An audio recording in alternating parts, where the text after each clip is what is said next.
Welcome to the Indigo Podcast, an exploration of human flourishing at work and beyond. I'm Ben Barron of Indigo Anchor and Cleveland State University. And I'm Chris Everett of Indigo Anchor. For more information, please visit us at www.indigopodcast.com.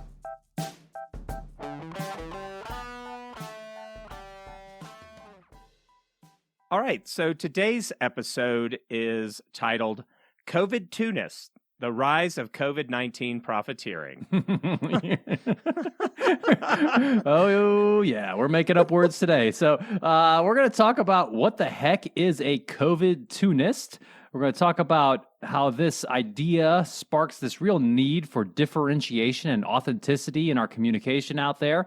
And we're going to talk about some implications for vendors and organizations. So let's just jump right into this. And I just want to ask you, Chris, what the heck is a Covidtunist? Well, it's this really lame word that we came up with. That it's not lame. I made it up. So, and no offense to anybody with the last name of Lame or LeMay, but we're thinking about this stuff. So you're on LinkedIn and you're on social media, and everybody is like, "Oh, what can we do to be for you here in this time?" I mean, we all know we're in this time, the COVID-19 time. Right. But there's always this slimy, ooey gooey kind of thing where people are trying to sell the same garbage, but under a COVID-19 auspice. Right. And you get, go ahead. Yeah, it's just lazy marketing. I mean, you're right. It kind of makes you want to go take a shower after going through some of it, right? It's just, so we're going to talk about this, this idea of this lazy marketing related to COVID-19. And so we came up with this word, right? So COVID related, of course, to coronavirus, and opportunist, right? Slab them together and you got Covidtunist. Yeah, or you could have like Covidteering, like profiteering, or COVID capitalist. Yes, or Covidtuning. And so actually, right now, I'd love to invite all of our listeners, if you are a leader out there and some sort of decision maker, one of these people who gets a barrage of emails every day with people trying to sell you stuff, and you're getting a lot of this kind of COVID-19 related marketing, feel free to share it with us on Twitter, and you can use the hashtag Covidtunist. Share it with us on Twitter, use the hashtag, and tag us at Podcast Indigo. We'd love to hear your examples of Covidtuning out there and try to alleviate maybe some of the this activity. Yeah, and I don't know if it was Tom Nichols on Twitter or somebody was saying, "Oh, thank goodness for COVID. Now I know everybody whose email list I'm on." Right? So I can make sure to unsubscribe. Right. Yeah. I mean, I was getting them from everybody and their brother telling me what they were doing and so forth. And,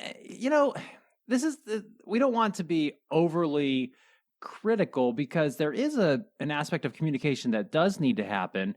But there's a way to do this, I think, or we think that can be better. And, maybe we'll just go and maybe talk a little bit about some examples of Covidtuning, of Covidtunist behavior out there. And we have a good friend who was so kind to share a bunch of these examples with us. And I mean, these examples that when we said, sure, send them to us, we weren't really ready for the deluge of emails that she started forwarding, but it was she quite must have a had lot. some catharsis there, right? Yeah. You're like, now somebody.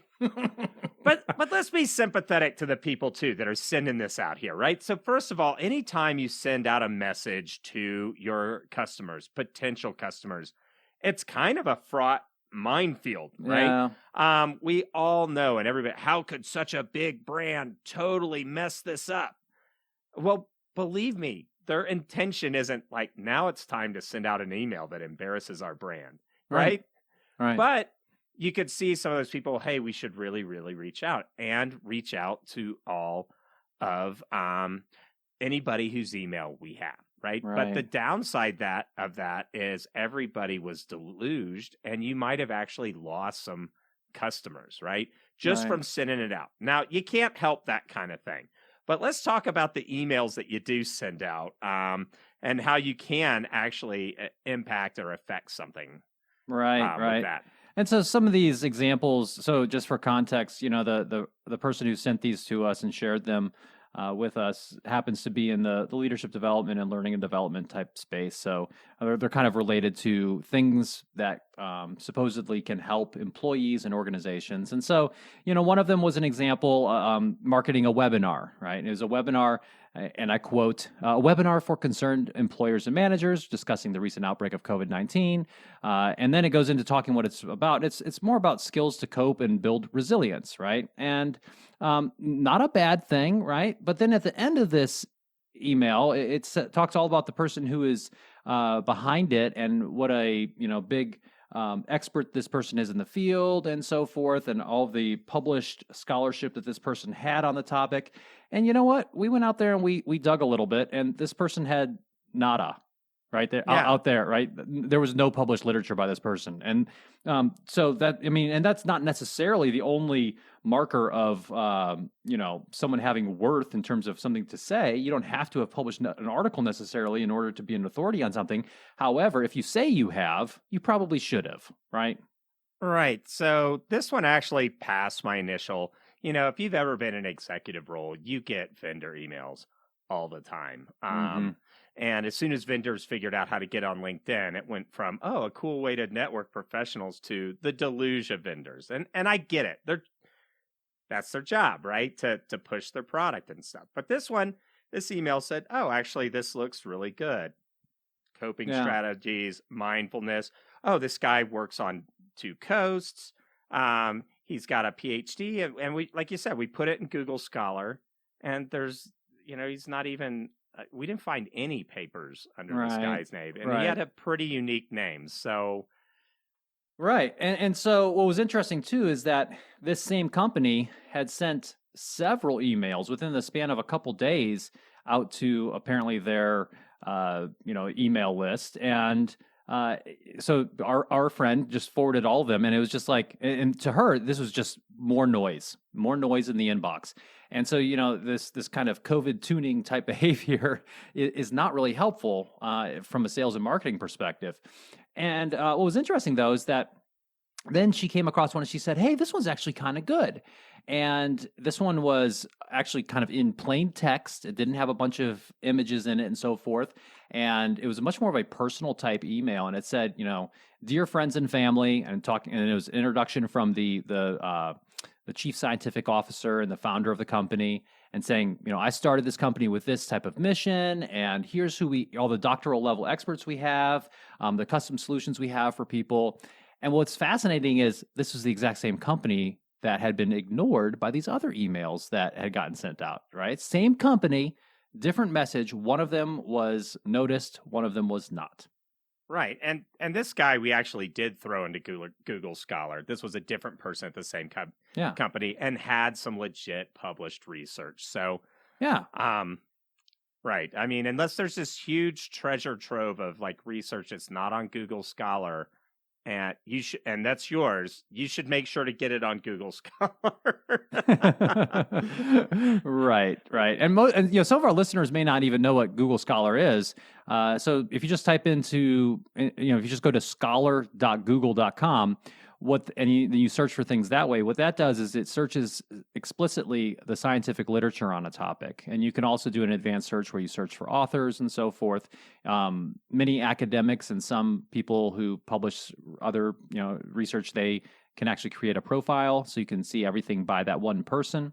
And this can be a helpful way to look for more definitive, more authoritative sources of information in the scholarly world. Yeah, so if you're out there and, right, everybody's trying to sell you expertise. So how do you know that this numbskull's better than the other numbskull that's, blowing up your email? And you actually have need.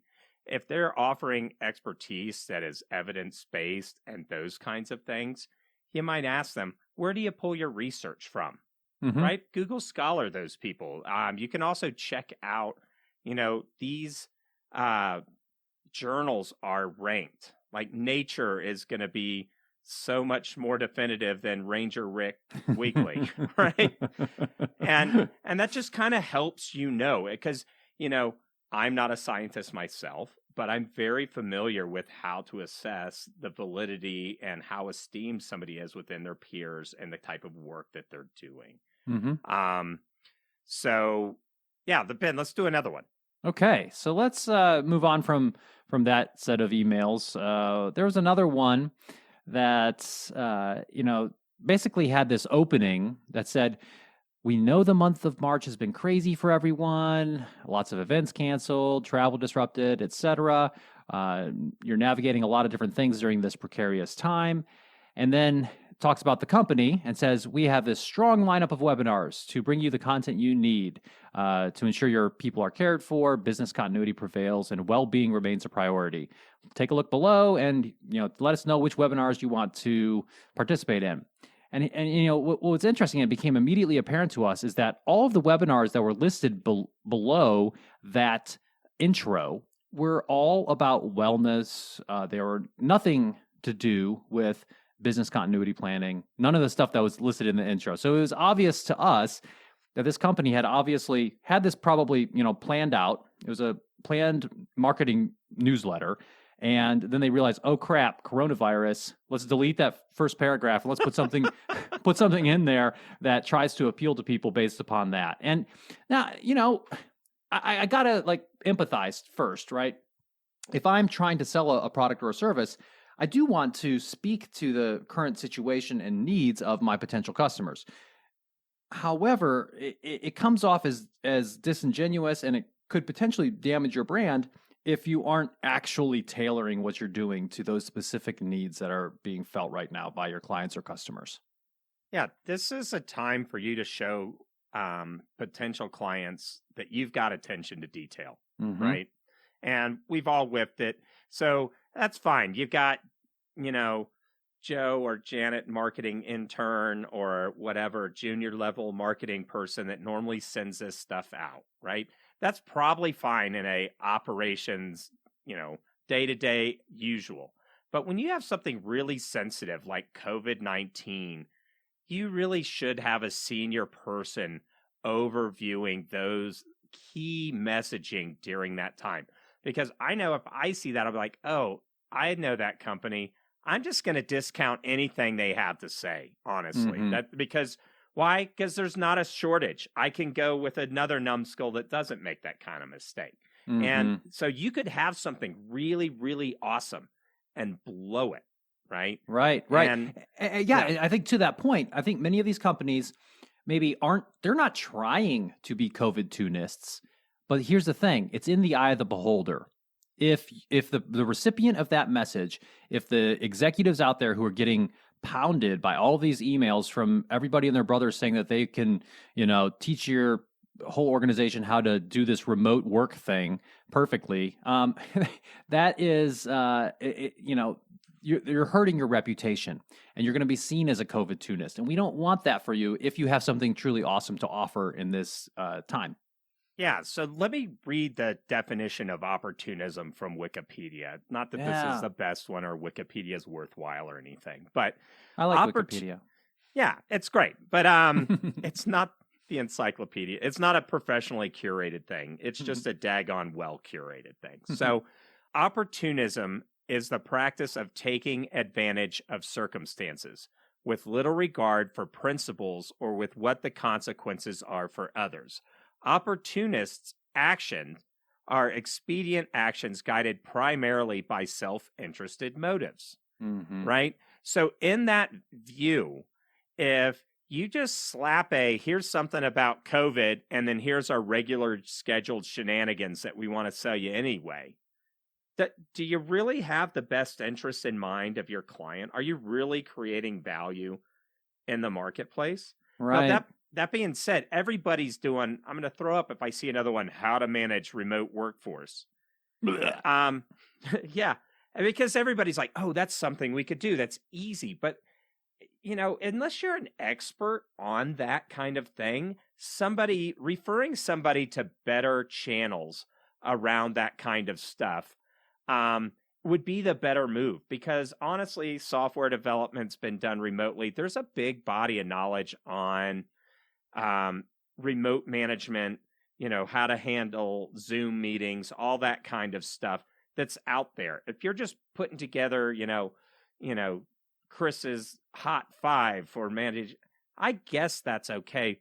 But just realize the people you're sending it to are getting 1,000 of these. Mm-hmm.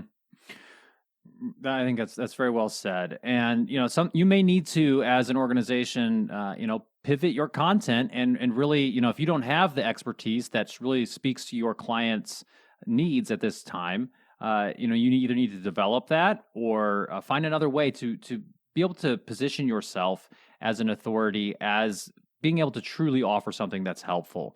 Now, I do want to be careful and also point out that there are certain things out there that we've actually talked about in a previous episode that are definitely not COVID tuning. And, there are companies out there that are actually being virtuous or attempting to do something that's helpful. This is kind of in what we call bricolage, doing different things with their resources. So, auto manufacturers making ventilators, whiskey distillers making hand sanitizer.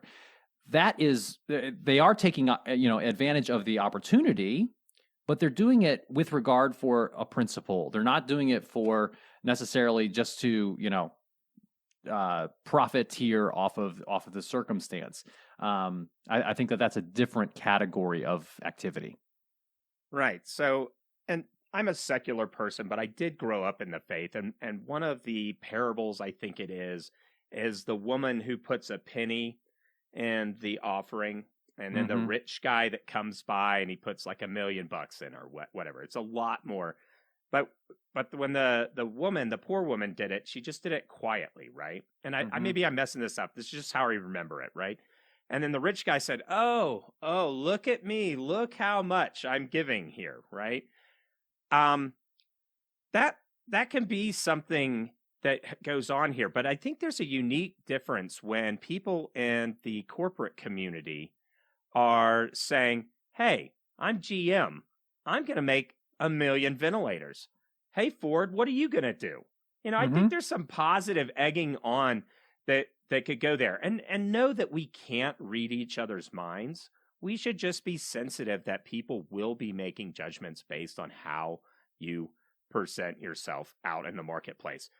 So, but we've got some good emails, right? So, Ben, let's do some of the good ones we got. Right. So, I mean, one of the good ones that we saw out there was one that was very simple, and it said, "Hey, we have a series of courses." So this is from a particular vendor. It says, "We have a bunch of courses, and here are some ones that may interest you. We have a course on COVID-19, infection protection and control, travel safety, forging ahead with perseverance and resilience, managing remote teams." And it was just like this very simple email saying, boom, boom, boom, boom. That one resonates, I think. And we actually checked this one out, and it's like very legit stuff. And that is, I think, not COVID tuning. Yeah. So if you're a head of HR, and let's say you have a bunch of travel trainers out, at different hospitals all over the United States, or at different factory sites all over the United States, or whatever, and they're out there and they need to get home because everything's going into quarantine. What's the best? Are you liable if you put them on a plane? Should you have them drive? That's something that's such a niche piece that somebody could go get some experts on that and actually put together something quality and these courses were like not long, maybe 15, 20-minute videos and very insightful, kudos to that organization. Really done well. But now a little bit on the flip side, the Center for Leadership Study, which is Paul Hersey, which of the Hersey Blanchard used to be combined in this stuff called situational leadership. They're great. And it's good stuff. It is legit. Their research and the stuff they've contributed to the body of knowledge is excellent. However, Ben, we were just disappointed. We saw this email that they sent out that our friend forwarded to us, and it was one of these emails kind of that caught our eye because it had COVID-19 in the subject line and said, it was a link to a blog post, and the blog post was titled "Leading Through COVID-19: The New Normal." And it's like, okay, interesting. Click on it, and all it was just a very short blurb with some non-falsifiable theses about just kind of generally, dealing with uncertainty. And this I think is COVID tuning, because they're saying something just to say something, right? It felt like I felt a little cheated when I clicked on that, because it wasn't a genuine resource. It was not addressing specifically the issues that organizations are facing. It felt like they were taking advantage of the situation to get me to click on something. And that is, in my mind, and by our definition here, COVID tuning. Yeah, and people do this. These are typical social media plays. Oh, this is Right. hit. Let's use these keywords. Let's optimize SEO. Yep. But when you do it with a pandemic, man, that's like a hot potato. You want to get rid of that. And so just so you know, it's just not amateur hours that are making the mistakes. Paul Hersey's like huge, Right. huge person. The Center for Leadership Studies, excellent organization. For all intents and purposes. But here's a case where they really whiff. So now it's like, okay, these guys are profiteering, right? COVID tuning, and that was a sad one, actually. Right. And I think this also just speaks to a number of different topic areas that we see out there that are just flooding the marketplace. And this is coming from our point of view from the world of leadership and talent development and talent management, human resources to some degree. There is just a lot out there that everybody is sending an email out, with regard to working remotely. Right. Yeah. I mean, basically, you could you could put. We actually did this. We went through and looked at some, and you could put any word and then follow it with remotely. So we said, working remotely and selling remotely, meeting remotely, leading remotely, managing remotely. You get the idea. All these different things, or just using terms like virtual approaches, blah blah blah. Now, I get it when these people are coming up with these emails and with this marketing approach and these different offerings. I don't think that most of them were thinking, hey, let's profit off a pandemic. That's not what we're saying here. But what we're saying is that because of the flooding in the marketplace, because of what is going on in reality with COVID-19, it can feel icky. And that is what really matters in terms of your reputation and your brand as an organization. Yeah. So, everything's remotely, all that kind of stuff. If you need that information, there's generally better stuff that's already been developed, not trying hastily pushed out the door by somebody. Google has stuff. Software industry has stuff. Our Stephen Rogelberg's book on meetings, excellent. Grab that kind of stuff. But that being said, I've seen some really good examples of people engaging. We've given some of those email examples of stuff that was really good. Robin Exton, a friend was telling me she is the CEO, founder, I believe, of this app. It's a dating app for just women called Her. She's actually getting on and doing happy hours. I think she was telling me, a friend of mine was telling me who's in the LGBT community, that she brought on a mixologist or something, and everybody learned how to make a drink from a professional bartender. She's engaging directly with her community in a meaningful way. She's done some stuff about COVID, but she's also adding value beyond just talking about the pandemic. And I think that's something that's authentic, that's on point, and for Robin, on brand. That's a good example. Yeah. So, I think some of this activity by the Covidtunists, this is, it's characterized by the fact that we are in the middle of a pandemic and people are using it as a way to try to, sell more stuff. But it does kind of nest within just all of the normal sales drivel that is out there, and that, as you ascend in prominence in an organization, you probably get more and more of these emails from people trying to sell you stuff. So this is not necessarily something that's going to that is unique just to COVID-19. Right. Just don't use COVID as a means to peddle your stuff, even if your stuff is good. So this brings us to ethical questions. So, are you really the world's expert on virtual whatever? Mm-hmm. Right? If not, position to say, hey, I've got some helpful tips that I've found. I mean, you should definitely refer to the experts if you really, really want to have the best interests of your audience or customers in mind. Second thing is, can you deliver what you're promising? You know, Yeah. when you say, oh gosh, in the first couple paragraphs, like the best practice for continuity planning, but all you got is recipes for mom's apple pie in there. Yeah, that's going to show a savvy executive that you don't really know what's going on. Avoid, right? Yes, run away, run away. And this also just kind of ties into the broader ongoing trend of business books that are just based on one person's experience, kind of an emotional narrative that just isn't situated in the broader organizational science of work. Right. So anecdotes or your personal experience does not equal data, right? And it's okay to share your experience. Sometimes people want to know, but everybody reads, if you read all the top leadership, the Bill Gates way, the Buffett way, the Jack Welch way, and you're not going to find a whole lot similar between these guys. Mm-hmm. Right. So if, everybody's looking for something to posture or model themselves after, and that's where the data and the science can help you, because it can look for those trends and those, why did that work in that situation? What is something that seems to transcend all of these types of leaders? Right. It's kind of to paraphrase the organizational science scholar Kurt Lewin, who said, "There's nothing so practical as a good theory."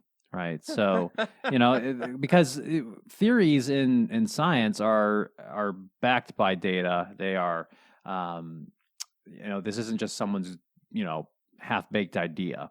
And, if we have principles and we have other types of guidelines that are based upon a broad preponderance of evidence, that's more helpful than just one person's experience. But so I think the point here, Covidttuning can certainly integrate, some aspects of unethical behavior. You really need to make sure that you are being truthful in how you're positioning yourself, because it may get you some sales in the short run. This Covidttuning, I would argue that in the long run, it very well could hurt your reputation and your brand. Right, especially around savvy people. So Mm-hmm. you may get a bunch of numbskull clients, and that's all you care about. Fine, but the people that are in the know are gonna know. And before we move to this next piece, I just want to say something about theory. People will say, "Oh, well, that's a theory." Well, hey guys, hey you numbskulls, that gravity's a theory. And I'm not I'm not worried about walking out my front door and floating off. My PT test scores for the Army would love for me to be lighter, believe me. But gravity's something we can plan on, right? Unless you're unless you're moving at really high speeds, or if you are very large mass. That's why it's not a law. It's not 100%. Gravity actually breaks down in certain scenarios. But it's something that we can use all the time. These management theories that come from the professional literature, not Joe, retired CEOs bored and can't play golf, wrote a book, that's not where you want to go. So, Ben, let's talk about the need for differentiation and authenticity. Now, this differentiation is different than the differentiation that we'll talk about in other episodes, which talks about being an individual, your own person. But this is differentiation in the sense of being different than other options out there. That's right. That's right. So, we kind of in this first part, we talked about what Covidtunists are and what Covidtuning is, and how it's not a good idea. But it is, I think it's important for us, like you said, to turn our attention towards this need for differentiation and authenticity, and how this is an approach that vendors of all types really need to be thinking hard about as they are trying to make it in this time of COVID-19 and really at all times, right? And I think the number one piece here is focus on value. If you're not the expert on remote meetings, why are you offering hot tips on remote meetings? That's not what you should be doing. Right. This is just strategy 101. Right. And we would deal with this all the time when we do strategy sessions with CEOs, with executive leadership teams, those kinds of things. If you cannot say why you are different from your competitors or who you are in the marketplace, then you had a problem before the crisis even started. That's right. Now, it's okay if you are, in a commoditized business. Let's say you're print, like a print on demand or like, business printing. They send their larger print jobs to you. You're probably going to have to be the same price as your competitor. But your differentiation factor might be, hey, we're next door to you. You can get your stuff easier. Mm-hmm. Or we deliver industry standard practices. And that's fine. You don't have to be, well, we have a pink giraffe out front, and that's why you should use us. It doesn't have to necessarily be that. But when you're in a deluge of emails, right? And anybody that's in a commoditized industry knows that it's just brutal sales and trying not to lose market share. You're generally in a fixed pie situation. But if you're the type of person or organization that's sending out these kind of emails, you need to have something. What is of value to you now? Mm-hmm. And what is, I guess one way to think about this from in the world of startups, sometimes people like to say, what is your unfair advantage? What do you do better than other organizations? And what can you continue to do, that people care about? So this is kind of strategy fundamentals. And like you said, if you didn't have this sorted out, you had a problem before coronavirus, right? So yeah, you got to have that sorted out. Yeah, so you've got reduced sales. You don't know how to make payroll. I mean, a lot of organizations maybe even have only a couple weeks that they could take a hit. Right? It is tough. We realize that. Yeah. And anytime it's tough, you could be tempted to take the moral shortcut or the less optimal shortcut. Mm-hmm.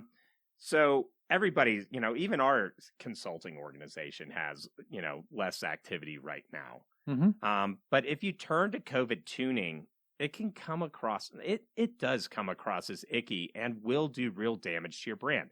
How can I trust you that when the chips are low, you'll do what's best for my organization? Mm-hmm. Right. I need you to be a strategic partner with me, and I need you to be ethical. So with your extra time, if you don't know how you're different in the marketplace, you get some strategy books and maybe call a consultant, somebody, give us a ring, and we could work on that kind of stuff. But right. And one thing, I think one thing you can do is think about your branding and your positioning, and if you need to pivot on that. Yeah, and don't sacrifice who you are just because of this crisis moment.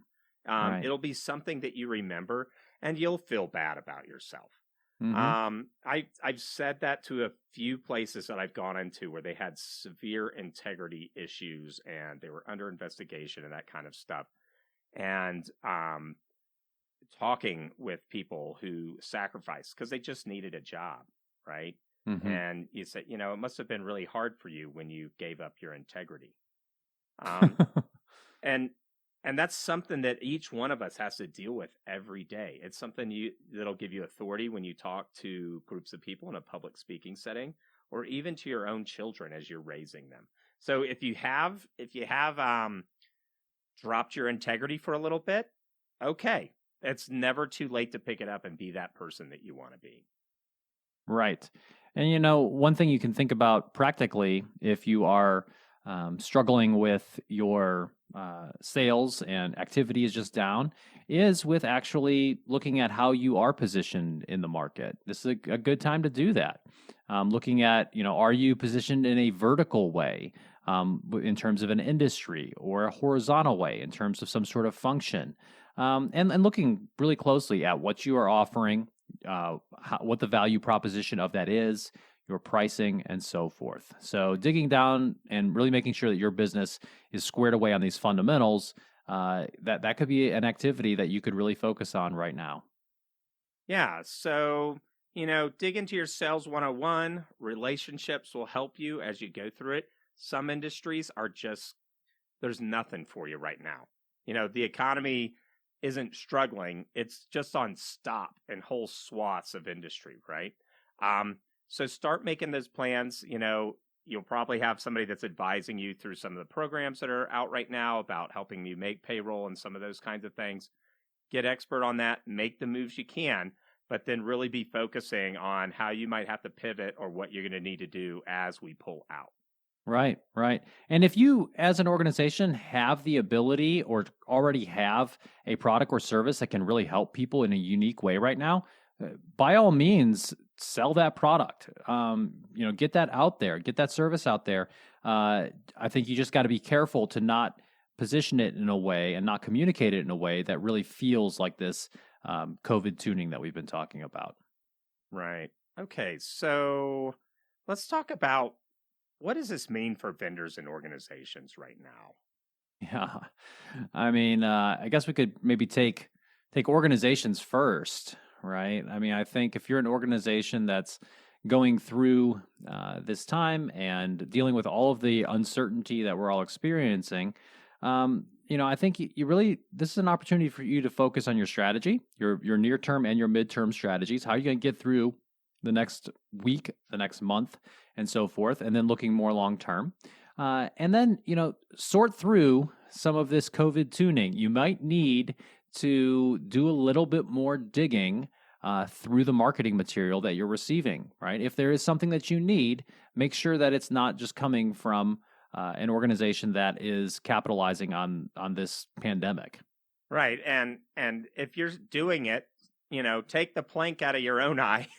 Right. And stop. If you're doing it yourself, stop. It's just not cool. We shouldn't be doing that right now. Right, right. I think making sure that making sure that you truly vet your vendors. I mean, that's definitely important. And I know you've had some experience with organizations and with vendors that have come into organizations that have gotten called on the carpet for not really providing their best, right? Yeah, so I was doing this large workforce strategy and location move, and we had a staffing agency in there that said, "Hey, listen, we're really going to help you understand this market. We've got all this stuff," and the guy came in and wasn't super prepared. And so you're like, okay, thanks. And then I guess they changed the leadership. And the guy said, "Hey, listen, we knew the previous guy was in there, but we really have something great. We'd like to meet with you." And we were looking to develop relationships with the larger staffing vendors there. That's a whole bit. We had, like, I don't know, 600 people we had to hire. And so we needed more than just one vendor. So anybody that was reasonable kind of got a shot at the table, right? Mm-hmm. But they came in and they were going through stuff and they had copied and pasted stuff from the Chamber of Commerce's website. Oh, gosh. And presented it as bespoke industry locational knowledge. Tailored for you. I know. And I actually didn't say it, but one of the execs was like, "Hey, listen, this is all from the Chamber of Commerce website." I know, because I know it intimately at this point. Like in the middle of the presentation, this person did that? He just interrupted and said, we're done here. And those guys never, I mean, they probably missed out on like $1 million worth of revenue just on being shills. Don't be a shill. And that being said, there's a lot of shills out there that are trying to push themselves on you as vendors. Use Google Scholar. Use some of these best practices for vetting vendors. There's some pretty good articles out there on the web. I don't need to necessarily do that. We might do something about how to select vendors and stuff in the future, but do that. But also be realistic about budgets and timeline. So if you're trying to bang the drum and sell something day 2, day 3 after shutdown, how many budgets do you think are actually released at that point? Yeah. Everybody's on budget freeze. Right. It's hard to get money spent. It's not that the money can't be spent, but having a bit of a tactical pause and waiting, reach out to your relationships. Hey, what's going on? When do you think money will be spent? What will be spent on? Mm-hmm. These are some things that you can kind of start assessing before you start blasting out to your entire network or every email that you have in your Rolodex. Right. So I think what I'm hearing you say is that the kind of the intel function, the marketing function where you're sensing, that really needs to be turned up and be much more attuned to what's going on in your industry and with your clients and customers, right? Yeah, absolutely. So, yeah, if you're a vendor though, that's where you got to have your value statement so dialed. You've got to cut through. I mean, everybody's just sitting at home figuring out how to make a buck right now. So you got to be able to cut, right? They're like, I can't wait to get out of here so I don't have to homeschool my kids anymore. and so they're hungry, right? Yeah. And the amount of opportunities have shrank. So if you're one of those people that have to cut through during that time, be focused on honing your value statement and making sure that the way you're reaching out is meaningful and really offers value to the other person. You should have been doing that anyway, but this is a time to really make sure you're doing it. Right. So one way to cut through the noise, in this time when there is so much COVID tuning, is to not be the Covidtunist and to be much more personal and intentional. It's going to take more time, right? But it probably will have a better result if you are really honing in on your customer or client needs in a meaningful way that comes from a place of authenticity. Awesome. So today's episode was Covidtunists, the rise of COVID-19.